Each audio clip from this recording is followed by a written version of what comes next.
London, Theresa May is piling the pressure on pro-Brexit Conservative MPs to vote for her Brexit deal, as one Tory MP told Business Insider that they expect her to face a leadership challenge within weeks. More than 50 Conservative MPs from the pro-Leave European research group have joined the Stand Up For Brexit organisation, which is opposed to the Prime Minister's handling of negotiations and Chequers' proposals. However, a minister in May's government told Vi that the threat of a possible EU referendum if a deal agreed in Brussels is defeated in Westminster, combined with an aggressive whipping operation, will ultimately convince Tories who oppose May's plan to vote for it. One of the unintended consequences of the campaign for another referendum is that it has scared Brexiteers into backing a Chequers-style compromise deal, the minister said.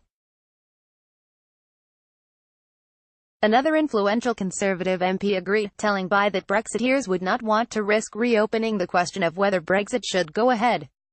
"I'm amazed we haven't reached the 48-letter threshold for toppling May yet. But it will come in the next few weeks." Are they, the urge, really going to put it all at risk in the final moments, the dream they have spent their whole lives pursuing, just because it isn't 100% perfect? The MP asked. However, a senior member of the ERG told Business Insider that pro-Brexit MPs would hold firm against the deal. "I should look at those MPs who have pledged to stand up for Brexit, because there are over 50 of those, and that pledge means you are not going to vote for Chequers or any derivative of it," Andrew Bridgen MP told Vi. "I think a large majority of ERG members will find they are unable to vote for a deal that will put £39 billion for the promise of a deal in the future." Bridgen dismissed the idea that pro-Brexit MPs would abandon their principles due to pressure from whips. "They've not tried that tactic with me, but it wouldn't surprise me. They tried that with the Maastricht rebels, and I think Ian Duncan Smith went quite far in the party, didn't he?" Bridgen was backed by another ERG MP, who told Vi, "Ministers are either flying a kite or trying to flush out MPs who could be going wobbly. But it's going to fail because they need concrete evidence. The public statements ERG members are making against May's Brexit plans are only getting stronger." Bridgen, who has already submitted a letter to Conservative Party authorities calling for a vote of no confidence in May, told Vi that he expected the threshold for a leadership challenge to be met within weeks. "I'm aware of at least 2 letters of no confidence that have gone in since the 1922 committee the week before last," Bridgen told Vi. "I'm amazed that we haven't reached the 48-letter threshold yet. But it will come in the next few weeks. I don't want to be a PPS or minister in this shambles."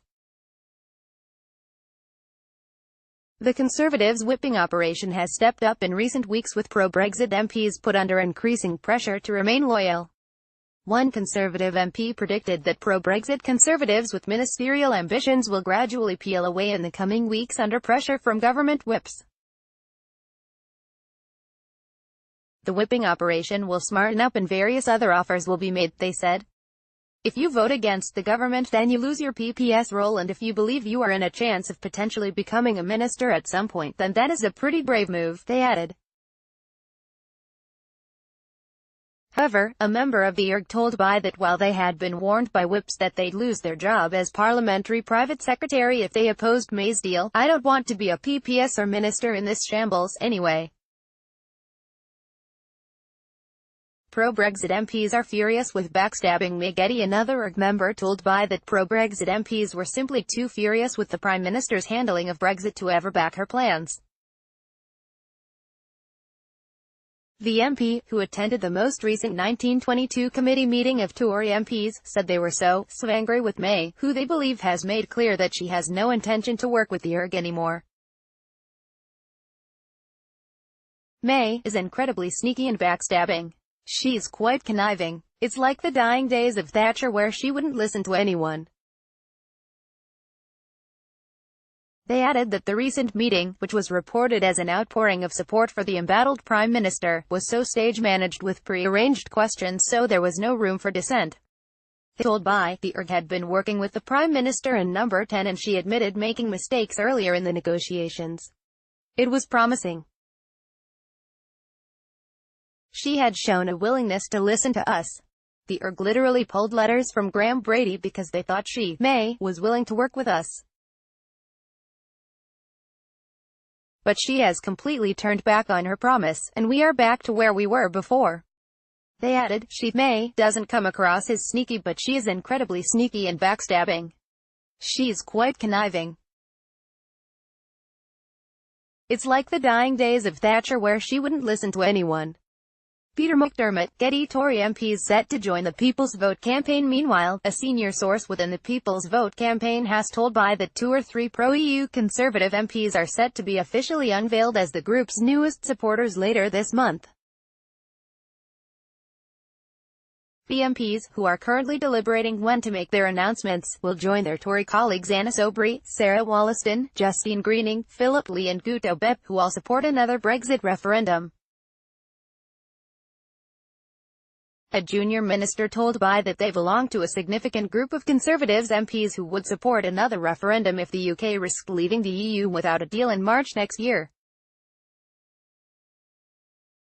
If the choice was between a referendum and no deal, I'd go for a referendum, they said, adding that Tory Remainers likely are right to claim that numerous Tory MPs privately support another nationwide vote.